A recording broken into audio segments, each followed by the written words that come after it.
தமிழுறவுகள் அனைவருக்கும் வணக்கம். ரொம்ப நாள் ஆச்சுங்க இப்படியெல்லாம் பேசி.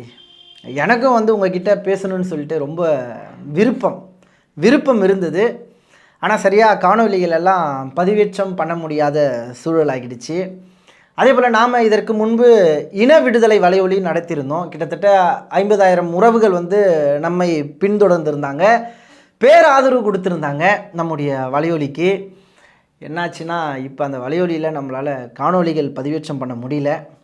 அப்படியேப்பட்ட ஒரு சூழல் ஏற்பட்டிருக்கு. ரொம்ப கனவோடு தொடங்கப்பட்ட வலையொலி அதாங்க யூடியூப்காரங்க முடக்கிட்டாங்க. என்ன காரணத்துக்காக முடக்குனாங்கன்னா, 2 ஆண்டுகளுக்கு முன்பு நாம் தமிழர் கட்சி மாவீரர் நாள் கூட்டம் ஏற்பாடு செய்து நடத்தியிருந்தாங்க. அந்த கூட்டத்தில் அண்ணன் சீமான் அவர்கள் பேசும்போது மேடையில் நான் அப்படியே காணொலிகளாக பதிவேற்றம் பண்ணேன். அந்த மேடையில் இருக்கக்கூடிய பதாகையில் தலைவருடைய படம் இருந்தது, பிரபாகரன் அவர்களுடைய படம் இருந்தது என்பதை காரணம் காட்டி நம்முடைய வலையொலியை முடக்கிட்டாங்க. நான் எதிர்பார்க்கவே இல்லை. ஆனால் 2 வருஷத்துக்கு முன்னாடி போட்ட காணொலிக்கு 3 மாதத்துக்கு முன்னாடி தான் நமக்கு மெயில் வந்தது, இந்த காரணத்துக்காக உங்கள் சேனல் முடக்கப்படுதுன்னு சொல்லிட்டு அறிவிப்பு கொடுத்துருந்தாங்க. சரி செஞ்சிடலாம் அப்படின்னு நினச்சிருந்தேன். நானும் பல வழியில் போராடி இருந்தேன்.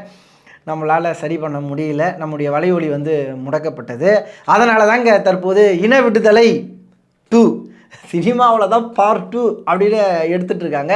நாம் சேனலே பார்ட் 2 அப்படின்ற மாதிரி இன விடுதலை 2ன்னு நம்ம தொடங்கியிருக்கோம். குறிப்பாக இந்த வலையொலிக்கு நீங்கள் ஆதரவு தாங்க.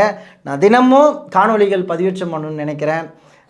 தமிழ்நாட்டில் நிறைய பிரச்சனைகள் இந்த திமுக ஆட்சியில் தொடர்ச்சியாக மக்கள் சார்ந்த பிரச்சனைகள் எல்லாம் நடந்துகிட்ருக்கு.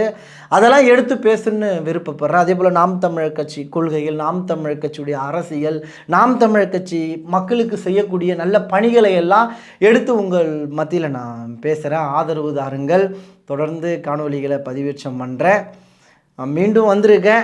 எனக்கு ஆதரவு தர வேண்டியது உங்களுடைய கடமை. நம்ம சேனலை சப்ஸ்கிரைப் பண்ணுங்கள். அதே போல் உங்களுக்கு தெரிந்த நண்பர்கள்கிட்டெல்லாம் அனுப்புங்க. நான் தான் தமிழுங்க, கொஞ்சம் சொல்லுங்கள், சேனலை பற்றி சொல்லி நம்ம சேனலை சப்ஸ்கிரைப் பண்ண சொல்லுங்கள். கண்டிப்பாக நம்ம தொடர்ச்சியாக நம்ம சந்திப்போம். அடுத்த காணொலிகளில் சந்திக்கிறேன். நன்றி, வணக்கம், வாழ்க தமிழ்.